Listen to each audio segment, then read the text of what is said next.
Welcome, the bird cats! Welcome back for another video. For those of you who are new sa channel na ito, welcome and consider subscribing kasi patuloy kami magbibigay ng mga tips and tricks kung paano mag-alaga ng lovebirds. Okay? So, ang topic natin ngayon ay how to breed African lovebirds. Okay? So, marami sa inyo, especially yung mga newbies, na gustong-gustong malaman kung ano nga ba ang tamang pamamaraan kung paano ba mag-breed ng African lovebirds. Tatalakayan po natin yan ngayong araw. It's a very beautiful day. So, hopefully guys, you're having a good day today. And before we dive in, mapapa-shoutout muna tayo. Shoutout to James1405. Thank you sa comment mo on our previous video. And for those of you who want na ma-shoutout din on our next video, comment lang kayo in the comment section. Okay? So, that's it guys. Let's get started. Oh, bago nga pala natin talakayin ang mga tips kung paano mag-breed ng African lovebirds, pag-usapan muna natin ang konting fundamentals about African lovebirds. Okay? So, ito palang mga African lovebirds, they are very social birds. Okay? So, social. Gusto nila na they belong in a community. So, kailangan lagi silang may kasama. So, kung ilalagay mo sila sa isang cage, usually kumpul-kumpul sila doon. Gustong-gusto nila na they belong to a community. Gusto nila na they belong to someone else. So, kaya nga, lovebirds, diba? Hindi sila usually nabubuhay na mag-isa. They love to belong. Okay? So, they are very social birds. And another thing is, African lovebirds, they are monogamous. Okay, so that means they mate the same pair, yung partner nila, for the rest of their lifetime. Okay, so they are monogamous. So kung minsan, di ba kung masasaktan o magkakasakit yung partner nila, or kaya baka mamatay at mahiwalay, o kaya mahiwalay doon sa partner nila, usually magkakaroon ng depression yung isang bird kasi dahil love na love nga niya yung kanyang partner and they're monogamous. Okay, so yun ang fundamentals na kailangan natin malaman about African lovebirds. Okay, so ito na mga tips na kailangan ninyo on how to breed.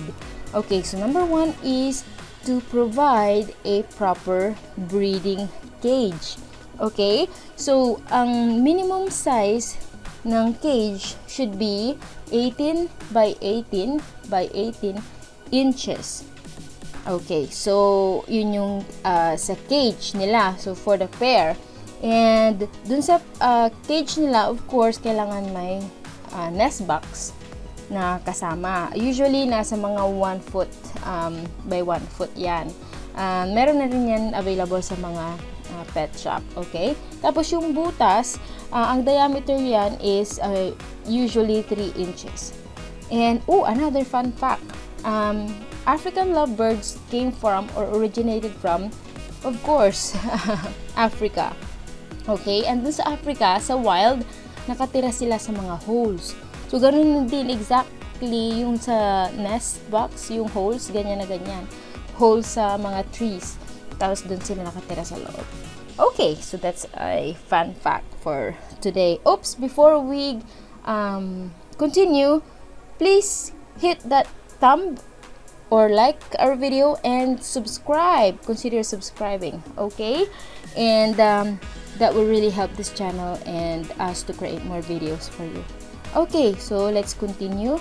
Number 2 is yung cage should have no more than 3/4 inches ang lapad or yung space.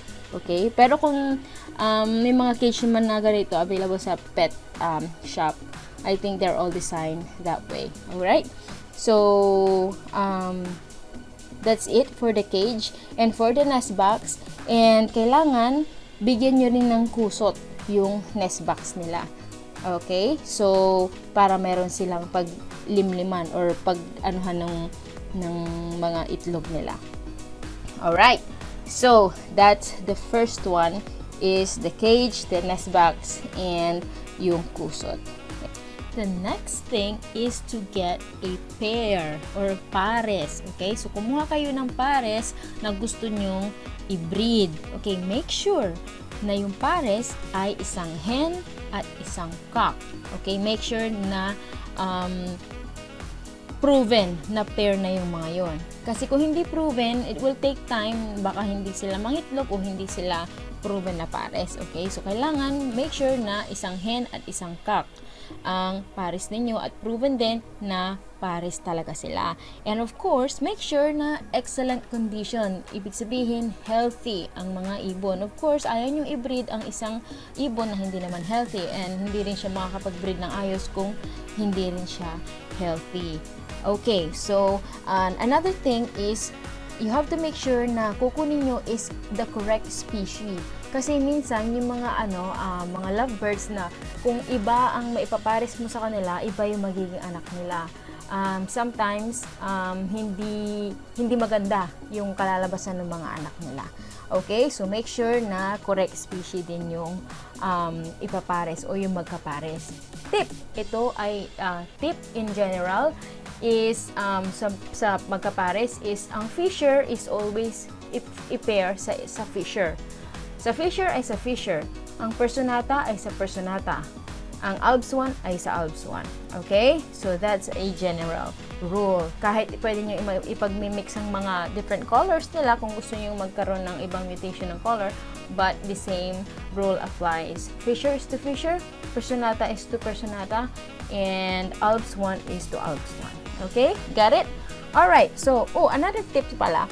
So, kung kunwari, nakakuha kayo ng pares and nakita nyo na ang tagal-tagal nila 1 month 1 month or 2 months na hindi pa rin sila nangingitlog. That means maybe ang nakuha nyong pares is 2 cock. Okay? So make sure na pareho silang hen and cock. Pero kung ang nakuha nyo naman ay 2 hen, mangingitlog lang sila na mangingitlog pero hindi naman ma-fertile. Okay, so ang makikita nyo sa mangingitlog sila over 6 eggs, ganyan. Kasi 2 silang pero hindi naman ma-fertile. So, sayang lang. Okay, so that is number 2 tip. Make sure to get a pares na healthy condition and proven pair and hen and cock. Alright, so kung may pares na kayo, next is to watch for signs na ready na silang mag-breed. Ano tong mga signs na ito na ready na sila for breeding? Number 1 is kung nagpe-prepare na sila ng kanilang nest. Okay? Meaning kung ano yung nilalagay mo doon sa loob ng cage, mga dried leaves or yung mga vegetables, mga malunggay, mga ganyan, tangkay ng puno, ay nag-i-start na yung nanay na lagay na ng mga tangkay doon sa kanilang nest box. Okay? So, pine-prepare na niya yung kanilang nest box. So, that means, ready na sila, nagre-ready na sila for breeding. Okay? Another thing, or another sign na ready na sila for breeding is kung nagsusubuan na sila. Yung sweet na sila. Yung lagi silang magkadikit, lagi silang nagkasusubuan, super sweet sila. Yung lalanggamin na sila sa super sweet nila. hindi, joke lang. Yung super sweet na sila, lagi nagsusubuan, hindi mo sila mapaghiwalay. At yung lalaki, nagda-dance na siya minsan doon sa harap ng babae, and then yung babae, mag-start na rin siyang ang tawag dito, magpakita ng sign na ready na siya. Okay? Tapos minsan yung lalaki din, papatungan na rin niya yung babae. So, that's another sign na ready na sila for breeding. Okay? So, that's the next step. Alright, so next, after silang mag-mate, so after nang mag-mate yung pares ninyo, after 10 days, okay, mag-start na yan mag-lay ng eggs yung hen. Alright, so ang lay ng eggs niya, between 4 to 6 eggs.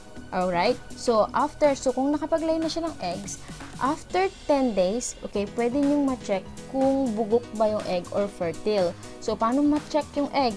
Itapat nyo lang yung egg sa isang flashlight, okay? So, kung naaninag kayong parang similya sa loob, that means it is fertile. Kung wala naman, bugok siya. Okay?